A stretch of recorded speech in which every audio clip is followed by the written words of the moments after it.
नमस्ते। चलिए आज एक छोटी सी कहानी सुनते हैं, लेकिन इस कहानी में ना एक बहुत बड़ा प्रोफेशनल सबक छिपा हुआ है।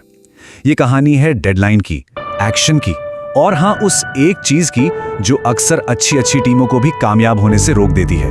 अच्छा, एक सवाल है, आपकी टीम का सबसे बड़ा दुश्मन कौन है? नहीं, नहीं, किसी कॉम्पिटिटर का नाम मत लीजिए, या फिर मार्केट के उतार चढ़ाव, वो भी नहीं। सच तो ये है कि असली दुश्मन कहीं और ही छिपा है, और उसे जानने के लिए ना हमें एक कहानी में चलना होगा।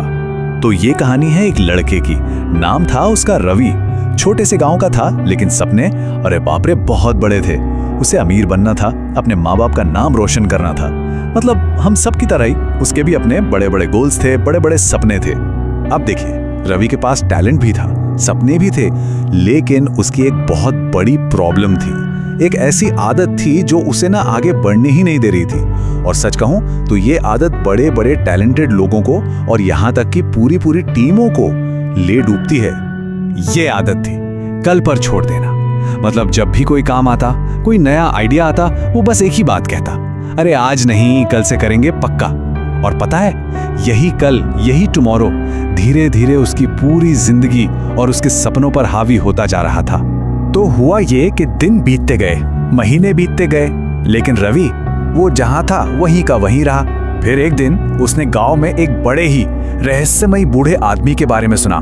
कहते थे कि वो भविष्य देख सकते हैं। तो रवि ने भी सोचा, यार चलो एक बार ट्राई करते हैं, पूछते हैं उनसे कि मेरे भविष्य में आखिर है क्या। बस यही वो शब्द थे। देखिए, कोई लंबी चौड़ी भविष्यवाणी नहीं थी, बस एक सीधी साफ लेकिन डरा देने वाली डेडलाइन थी। और ये किसी ऑफिस प्रोजेक्ट की डेडलाइन नहीं थी, ये तो जिंदगी की डेडलाइन थी। जैसे ही रवि ने ये सुना, पहली बार उसे सच में डर लगा। ऐसा लगा जैसे पैरों के नीचे से जमीन ही खिसक गई हो। और जानते हैं, यही डर वो चिंगारी बना जिसकी उसे सख्त जरूरत थी। कभी कभी ना सबसे बड़ी मोटिवेशन एक असली टाइट डेडलाइन से ही मिलती है। तो अब जो आगे होने वाला है ना, वो किसी केस स्टडी से कम नहीं है। ये उन 7 दिनों की कहानी है कि कैसे एक इंसान ने अपनी सबसे बुरी आदत को हराया और एक्शन को अपनी पहचान बना लिया। चलिए देखते हैं कि ये सब हुआ कैसे। देखिए, बदलाव कभी भी एक झटके में नहीं होता, ये छोटे छोटे स्टेप्स का रिजल्ट होता है। पहले दिन क्या किया, बस शुरुआत की, छोटे छोटे काम निपटाए, कोई टालम टोल नहीं। और यही तो सबसे मुश्किल स्टेप होता है ना, किसी भी प्रोजेक्ट की शुरुआत करना। तीसरे दिन तक उसे कॉन्फिडेंस आने लगा, काम पूरा करने का जो मजा आता है ना, वो उसे महसूस होने लगा, एक मोमेंटम बन गया। 5वें दिन तक तो खेल ही बदल गया, लोग भी हैरान थे उसे देखकर।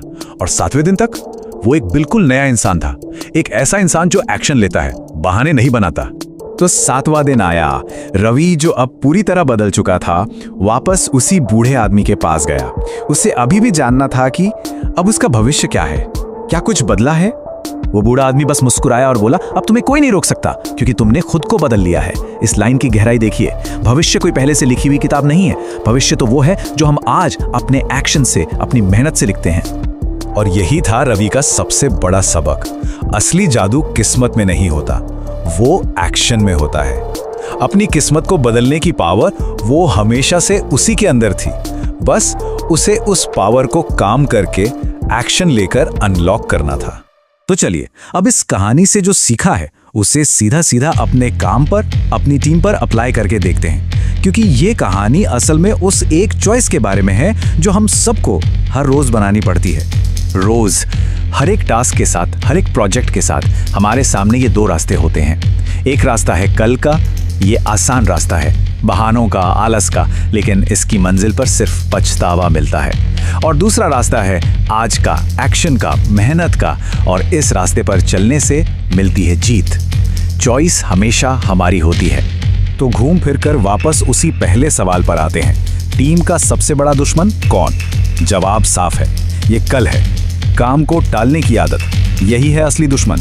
क्योंकि सोचिए, टीम में अगर एक इंसान भी काम टालता है ना, तो उसका असर पूरी टीम की स्पीड पर, पूरी टीम की प्रोडक्टिविटी पर पड़ता है।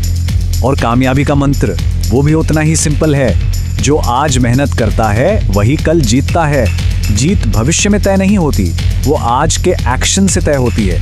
जो टीम आज काम करती है, जिसके लोग अपनी जिम्मेदारी आज ही पूरी करते हैं, वही टीम कल की विनर बनती है। सिंपल। तो बस एक आखिरी सवाल, आपकी टीम की असली डेडलाइन क्या है? क्या आपकी टीम किसी मैनेजर या क्लाइंट की दी हुई डेडलाइन का इंतजार करती है, या फिर ये मानती है कि असली डेडलाइन तो हर दिन है, हर पल है? रवि को ये बात समझने में 7 दिन लगे। सवाल ये है कि हमारी टीम को ये बात समझने में कितना वक्त लगेगा।